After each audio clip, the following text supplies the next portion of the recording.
Car आप लोग का फाइनल एग्जाम में स्वागत है। और भाई यहाँ पर देखने वाले यूपी करंट जीके सामान्य ज्ञान की जो सीरीज चल रही है उसका यहाँ पे हम देखेंगे 11th पार्ट। और यहाँ पे जो है क्लास हमारा जो है 11th है आज। तो इसमें जो आज हम जैन धर्म और बौद्ध धर्म को जो है यहाँ पर दोनों को पढ़ा जाएगा। तो फटाफट जुड़ जाइए। और इसका जो है PDF आपको कहाँ मिलता है वो आपको पता है भाई कि फाइनल एग्जाम विदा से सर आप जैसे ही सर्च करेंगे टेलीग्राम चैनल पर वहाँ पर आपको इसका PDF जो है मिल जाएगा। तो शुरू करेंगे अपनी क्लास को और देखेंगे 1 बाय 1 सभी पॉइंट्स को जो इंपॉर्टेंट है आपके एग्जाम के लिए।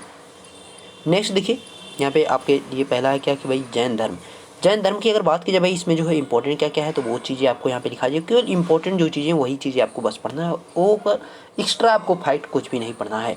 इसके बाद जो मैं क्या करता भाई मॉडल पेपर मतलब इसी के आधार पर जो है मॉडल टेस्ट भी मैं कराता रहता हूँ। मतलब जीके के जो है लगभग 7 मॉडल टेस्ट हो चुके हैं नए वाले जो हैं। और पीछे आप देखेंगे तो उसमें जो है 100 से ज़्यादा के मॉडल टेस्ट आपको देखने को मिल जाएंगे। वहाँ पे आप वहाँ पर भी जाके देख सकते हो। उसका जो है डिस्क्रिप्शन बॉक्स में वहाँ पे लिंक भी उसको देखने को आपको मिल जाता है। जो मॉडल पेपर है उसमें लिंक आपको भी देखने को मिल जाएगा। तो शुरू करेंगे अपने वीडियो को। जैन धर्म के संस्थापक की बात की जाए भाई कौन थे तो यहाँ पे ऋषभदेव जो है इनको संस्थापक कहा जाता है जैन धर्म का। और दूसरे तीर्थंकर कौन भाई अजीतनाथ है। आपको नोट बनाते हुए चलना है 1 बाय 1 करके। 23वें तीर्थंकर भाई कौन है पार्श्वनाथ है, ये आपको ध्यान रखना है। 24वें तीर्थंकर की बात की जाए भाई और अंतिम तीर्थंकर 24वें और अंतिम तीर्थंकर कौन है भाई महावीर स्वामी है। ये चीज़ आपको याद रहनी चाहिए भाई। तो भाई महावीर स्वामी जो है 24वें और अंतिम तीर्थंकर हैं किसके जैन धर्म के। इनको ही वास्तविक संस्थापक भी कहा जाता है। महावीर स्वामी को ही वास्तविक संस्थापक कहा जाता है, ये आपको ध्यान रखना एक लाइन में। नेक्स्ट देखिए महावीर स्वामी। अब यहाँ पे देखिए आपको जैन धर्म में जो है ऋषभदेव अजीतनाथ पार्श्वनाथ इन सभी के बारे में नहीं पढ़ना। आपको केवल पढ़ना किसके बारे में पर्सनली जो है आपको पढ़ना एक पर्सन के बारे में किसके महावीर स्वामी के। तो महावीर स्वामी के बारे में क्या क्या चीज़ें पढ़ना भाई। इनका जन्म कहाँ हुआ 540 BC में। BC का मतलब क्या होता है भाई। BC का मतलब क्या हुआ कि भाई बिफोर क्रिस्ट यानी ईसा मसीह के जन्म से पहले, ईसा के पहले।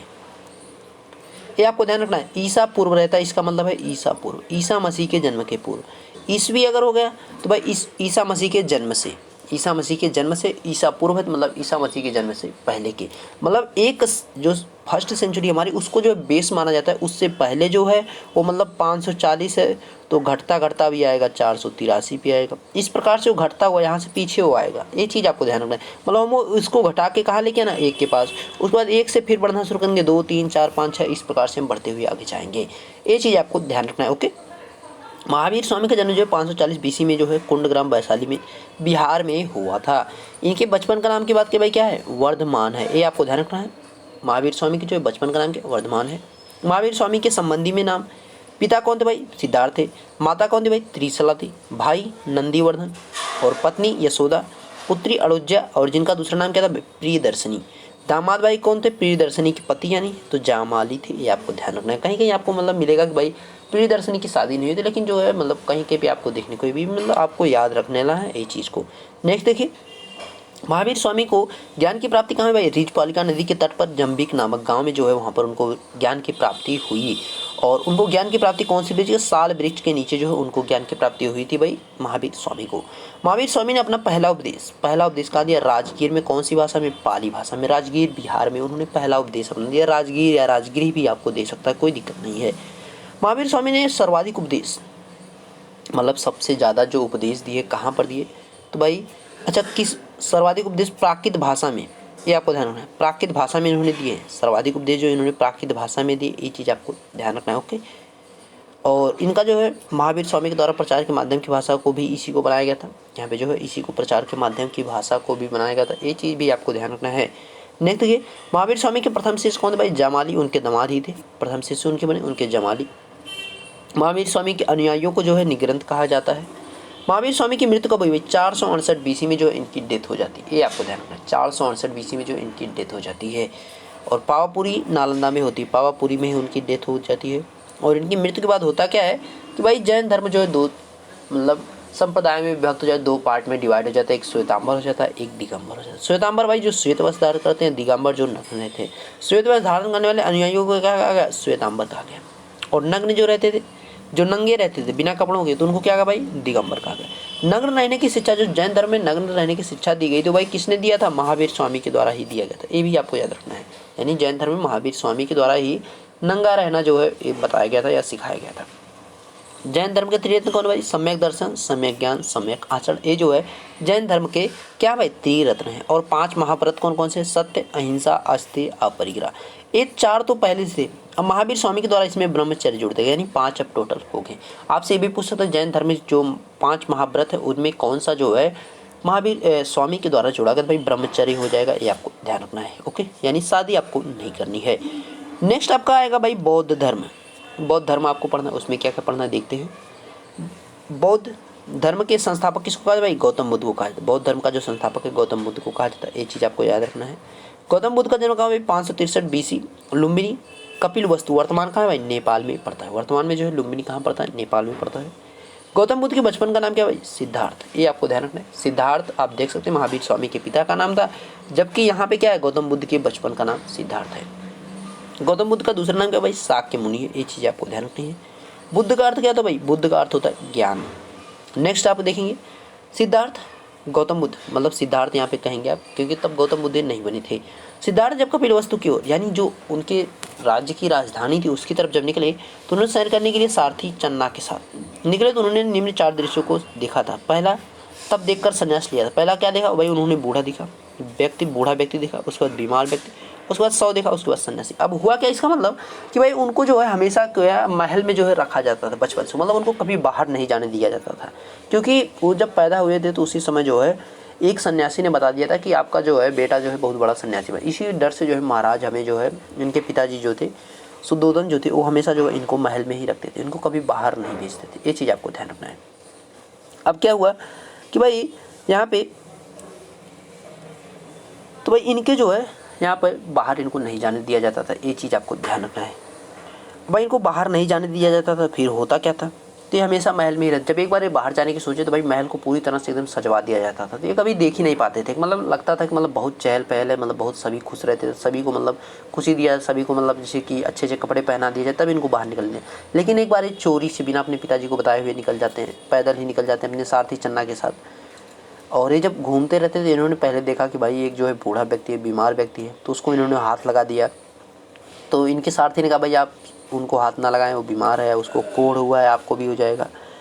बीमार व्यक्ति देखा उसको बाद, और उसके बाद एक 100 को देखा, मरीज को देखा। तो उनके सारथी ने बताया कि भाई पहले आदमी बूढ़ा होता है, फिर वो बीमार होता है, फिर वो मर जाता है। तो एक लास्ट में उन्होंने एक सन्यासी देखा जो कि बहुत खुश था। तो उन्होंने बताया कि भाई ये क्या है? तो उन्होंने कहा कि ये सन्यासी है, मतलब उनके सारथी। उन्होंने महावीर यहाँ पे गौतम बुद्ध ने पूछा अपने सारथी से भाई ये क्या है? तो उन्होंने बताया कि भाई ये क्या है कि ये सारथी हैं, सॉरी यहाँ पे जो है सन्यासी है। तो भाई ये सन्यासी है, इनका जीवन जो है बहुत अच्छा होता है। ये चीज़ आपको ध्यान रखना है। ओके, वो खुशी से बीत रहा था। तो ये 4 दृश्य देखकर उनके जो है जीवन में परिवर्तन हुआ था। अब देखिए गौतम बुद्ध के पहले गुरु कौन? आलार कालम थे, द्वितीय रुद्रकर्मा बुद्ध थे। गौतम बुद्ध के द्वारा 29 वर्ष की आयु में गृह त्याग किया गया था, जिसे बौद्ध धर्म में महाविनिष्क्रमण कहा गया। ये आपको ध्यान रखना है। गौतम बुद्ध को निरंजना नदी के किनारे बोधि वृक्ष के नीचे बोध गया बिहार में ज्ञान की प्राप्ति हुई थी। बोधि वृक्ष ये भी आपको याद रखना है। निरंजना नदी भी आपको याद रखना है, जिसे संबोधि या निर्वाण कहा गया, यानी जब उनको ज्ञान की प्राप्ति होगी उसको जो है निर्वाण कहा गया। ये आपको ध्यान रखना है, यानी संबोधि भी कह सकते हैं। निर्वाण का अर्थ है जीवन मरण से मुक्त हो जाना, यानी जो मोह माया है सब उससे जो है आपका छुटकारा हो जाना। गौतम बुद्ध ने अपना प्रथम उपदेश जो है ऋषिपत्तनम सारनाथ में दिया। आपको एक लाइन में याद रखना, सारनाथ में इन्होंने जो अपना प्रथम उपदेश दिया था, जिसे क्या कहा गया भाई? बौद्ध धर्म में धर्म चक्र प्रवर्तन के नाम से जाना जाता है। ये आपको ध्यान रखना है। यह उपदेश उन्होंने प्राकृत भाषा में, यानी पहला उपदेश जो इनके द्वारा दिया था प्राकृत भाषा में दिया गया था। और प्राचार के माध्यम की जो भाषा इन्होंने बनाया भाई, कौन सी भाषा बनाया? तो सर्वाधिक उपदेश जो है श्रावस्ती में दिए और पाली भाषा में दिए। ये भी आपको ध्यान रखना है। गौतम बुद्ध द्वारा अंतिम उपदेश भाई कहाँ दिया गया? यानी मरते समय वो कहाँ पे थे? कुशीनगर में थे। ये आपको ध्यान रखना है। और गौतम बुद्ध के त्रिरत्न भाई बुद्ध धम्म संघ है। बुद्ध धम्म और संघ ये आपको ध्यान रखना है। बुद्ध धम्म संघ क्या है भाई? त्रिरत्न है। गौतम बौद्ध धर्म का जो है त्रिपिटक, मतलब त्रिपिटक को बौद्ध ग्रंथ कहा, जैसे कि गीता है, रामायण है, महाभारत है, हिंदू धर्म में आ जाते हैं। इसी प्रकार से जैसे कि मतलब जैसे कि हमारे जो ईसाई होते हैं उनके लिए बाइबल आ जाता है, और कुरान वगैरह जो है हमारे मुस्लिम धर्म के आ जाता है, मतलब इस्लाम संप्रदाय में आ जाता है। उसी प्रकार से यहाँ पे जो है त्रिपिटक जो है बौद्ध धर्म ग्रंथ है। त्रिपिटक के 3 भाग हैं, सूत्र पिटक, विनय पिटक और अभिधम्म पिटक। गौतम बुद्ध की मृत्यु भाई 483 में होती है। कहाँ पे? कुशीनगर, उत्तर प्रदेश में हुई थी। गौतम बुद्ध की मृत्यु को बौद्ध धर्म में महापरिनिर्वाण कहा गया। ये आपको ध्यान रखना, सन याद रखना 483 BC। और कुशीनगर पावापुरी, यहाँ पे जो कुशीनगर जो है आपको ध्यान रखना है। गौतम बुद्ध की मृत्यु के बाद बौद्ध धर्म दो संप्रदाय में, बौद्ध धर्म यहाँ पे दो संप्रदाय में हीनयान और महायान में विभक्त हो गए, ये आपको ध्यान रखना है। नेक्स्ट देखिए यहाँ पे जो एकदम आखिरी में हम पहुँचाए हैं, मतलब ये जो है एंडिंग की तरफ हम पहुँचाए हैं। अब यहाँ पे क्या है, प्रथम बौद्ध संगति। प्रथम बौद्ध संगति भाई मतलब जो कि उनकी जब मृत्यु हो गई तो मतलब गौतम बुद्ध को जो है याद करने के लिए मतलब उनके मतलब लोगों को मतलब उनकी मतलब जैसे पूजा पाठ के लिए लोगों को एकत्रित किया जाता है। भाई पहली बार जो है लोगों को मतलब बहुत ज़्यादा संख्या में कब एकत्रित किया गया था, तो उस समय जो है शासक कौन था भाई, अजातशत्रु था। तो लोगों को जो है राजगृह में एकत्रित किया गया बिहार में, और 483 BC में इसको मतलब कराया गया था, ये आपको ध्यान रखना है।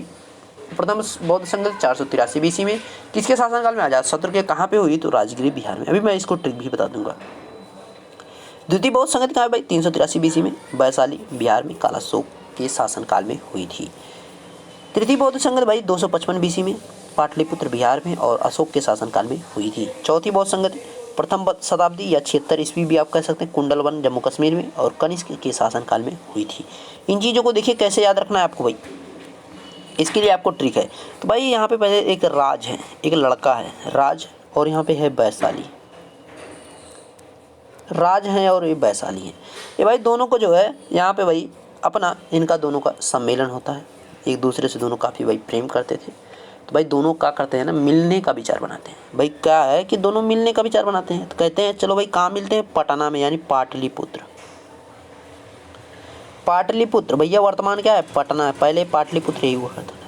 ये दोनों भाई यहाँ पे मिलने की मतलब प्लानिंग करते हैं। भैया कहाँ पे, दोनों से, बिहार से, राज और वैशाली दोनों कहाँ से, बिहार से। तो भाई बिहार में ही तो मिलने का प्लान बनाएंगे, ये थोड़ा नहीं कन्याकुमारी चले जाएंगे पहले, नहीं। पाटलिपुत्र पहुँचते हैं, तो भाई पाटलिपुत्र यानी पटना में जब पहुँचते हैं तो वहाँ पे भाई उनको जो है पता चलता है कि भाई यहाँ पे तो कोई स्थान नहीं मिलने लायक है, बड़ी समस्या चल रही है, लॉकडाउन लगा हुआ, कहीं जगह ही नहीं मिल रही थी। हुआ क्या कि भाई अब यहाँ से इनको निकलना पड़ा, यहाँ पे इनका काम नहीं बन पाया, यहाँ पे नहीं मिल पाए, तो भाई कुंडल वन यानी वन में चले गए, वन में चले गए, जम्मू कश्मीर निकल लिए। कहे भाई चलो जम्मू कश्मीर चलते हैं, वहाँ पे सबसे बढ़िया एकदम ठंडा ठंडा मौसम, एकदम मज़ा रहेगा। तो भाई राज और वैशाली कहाँ फाइनली पहुँच गए, कुंडल वन यानी जम्मू कश्मीर में पहुँच गए, वन में चले गए। अब देखिए राज से हमारा क्या होगा, राजगिरी हो गया, वैशाली तो वैशाली होगा, पाटलिपुत्र पाटलिपुत्र, कुंडल कुंडल। अब भाई नाम कैसे याद रखेंगे, ए के, आशीष कुमार मेरा नाम है, ए और के। देखो भाई ये आपका आजाद शत्रु, आजाद शत्रु, आजाद शत्रु पहला हो गया। ये आपका कालाशोक, ये आपका कालाशोक, और ये आपका अशोक, और एक के से कनिष्क हो गया। तो भाई चारों शासक अजात शत्रु, कालाशोक, अशोक और कनिष्क। ए के यहाँ पे पहले, ए के यहाँ पे, ए से अशोक, के से कनिष्क, ए से अजातशत्रु, के से कालाशोक। राजगिरी, वैशाली, पाटलिपुत्र, कुंडल। अब आपको तिथियाँ 483 प्रथम, 383 ये है, 255 है, और ये भाई आपका प्रथम फर्स्ट सेंचुरी, आपका प्रथम शताब्दी है, ये आपको याद रखना है, यानी 76 ईस्वी आपको याद रखना है। इंपॉर्टेंट है आपके लिए ये सब चीज़ें। आगे बात कीजिए भाई इनके जो है पिता कौन थे, तो पिता इनके सुद्धोधन थे, ये आपको याद रखना है, सुद्धोधन इनके पिता। माता की बात कीजिए भाई महामाया, मौसी या सौतेली माँ, मौसी या सौतेली माँ प्रजापति गौतमी, प्रजापति गौतमी, प्रजापति गौतमी थी, ये आपको ध्यान रखना। इनकी जो मौसी थी मतलब इनकी जब जन्म हुआ था तो उसी के 7 दिन बाद लगभग जो है इनकी माता की मृत्यु हो जाती है, महामाया की मृत्यु हो जाती है। उसके बाद जो है इनके पिताजी की शादी किससे हो जाती है, सौतेली माँ जो है प्रजापति गौतमी यानी जो इनकी मौसी थी उनसे उनकी शादी हो जाती है। तो वहाँ पे जो है इनका लालन पालन जो है यहाँ पे किसने किया था, तो इनकी मौसी ने, प्रजापति गौतमी के द्वारा यहाँ पे इनका पालन पोषण किया गया था, ये आपको ध्यान रखना है। और प्रजापति गौतमी ही जो है यहाँ पर महावीर स्वामी की जो है प्रथम महिला जो है बौद्ध भिक्षु बनती है, ये भी आपको याद रखना है। प्रथम महिला बौद्ध भिक्षु, प्रथम महिला बौद्ध भिक्षु। देखिए भाई यही चीज़ होता है क्लास में आने का, मतलब कुछ चीज़ें पीडीएफ में छूट जाती है लेकिन आपको यहाँ पे क्लास में सभी चीज़ें आपको देखने को मिल जाती हैं। प्रथम महिला भिक्षु ये बनी थी, ये आपको ध्यान रखना है। अब इसके बाद इनकी जो पत्नी थी, इनकी पत्नी का नाम क्या भाई था, यशोधरा था। उधर यशोदा था, इधर यशोधरा हो जाएगा, ये आपको ध्यान रखना है। अब इनके एक पुत्र था राहुल, भाई पुत्र का नाम क्या होगा, राहुल था, ये आपको ध्यान रखना है, ये इंपॉर्टेंट है, इनकी फैमिली से जुड़े हुए ये लोग थे। और सारथी का नाम आपको पता ही है भाई, चन्ना था, ये भी आपको ध्यान रखना है। तो आज का जो वीडियो बस इतना ही रहेगा। नेक्स्ट पार्ट में जो हम देखेंगे वहाँ पे जो इस्लाम धर्म है और क्रिश्चियन यानी ईसाई धर्म है, दोनों को जो है एक साथ हम देखने की कोशिश करेंगे। उसके बाद जो है हम इतिहास की और जो है आगे बढ़ने की कोशिश करेंगे, मध्यकालीन इतिहास की तरफ वहाँ पे बढ़ने की कोशिश करेंगे। ओके, मिलते हैं नेक्स्ट वीडियो, तब तक देखते रहिए फानी अभी आशीष सर। ओके, और इसका PDF अभी भाई आपको मिल जाएगा, PDF आपको इसका मिल जाएगा टेलीग्राम चैनल पर, वहाँ पर जरूर जुड़ें।